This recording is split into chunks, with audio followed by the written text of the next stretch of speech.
you're the co-founder of, just like we've been talking about, Accion Systems. Yeah. It's a, would you say, a space propulsion company, Yes. broadly speaking? So how do you, big question, how do you build a rocket company from like a propulsion company from one person, from two people to 10 people plus, and actually, you know, take it to a successful product? Yeah. Well, I think the early stage is quite, I'm not supposed to use the word easy when you work in rocket science, but straightforward. When you're working on something, sexy like an ion engine, it's more straightforward to raise money and get people to come work for you because the vision's really exciting. And actually, that's something I would say is very important throughout is a really exciting vision because when everything, goes to crap, you need that to get Yeah. people getting themselves out of bed in the morning and thinking of the higher purpose there.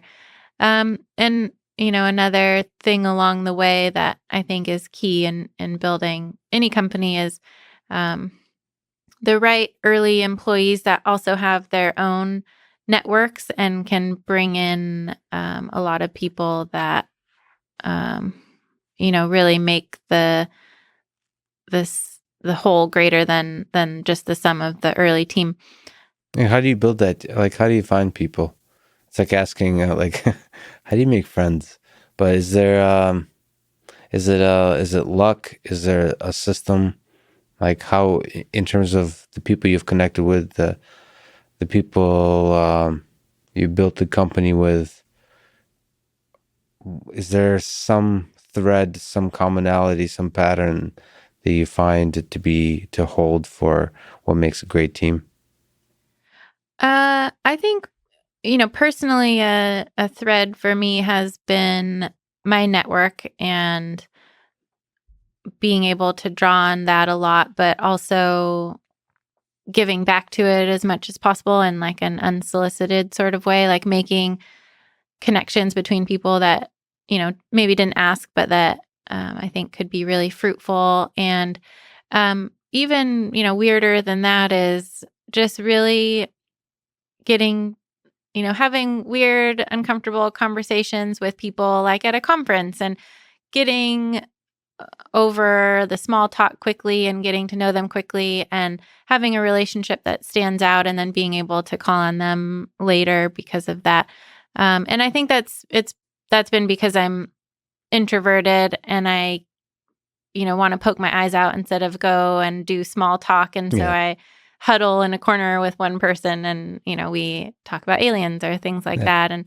And so, that's all to say that, having a strong network, I think, is really important, but a genuine one. And let's see, other ways to build a rocket company, kind of making sure you're paying attention to the sweeping trends of the industry. So everybody just cares about cost and being able to get out ahead of that, and even more than we ever thought we'd need to as far as what we needed to price our systems at.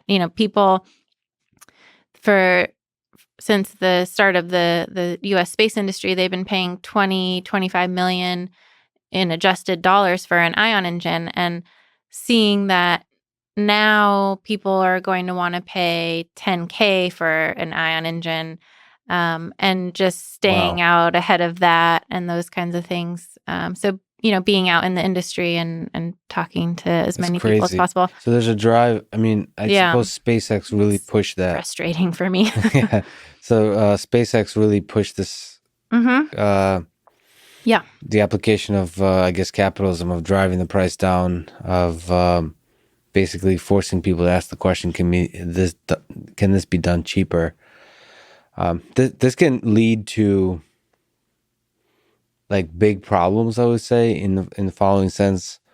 I see this in the car industry, for example, that people have it's such a small margin for profit. Like, they've driven the cost of everything down so much that there's literally no room for innovation, for Yes. taking risks.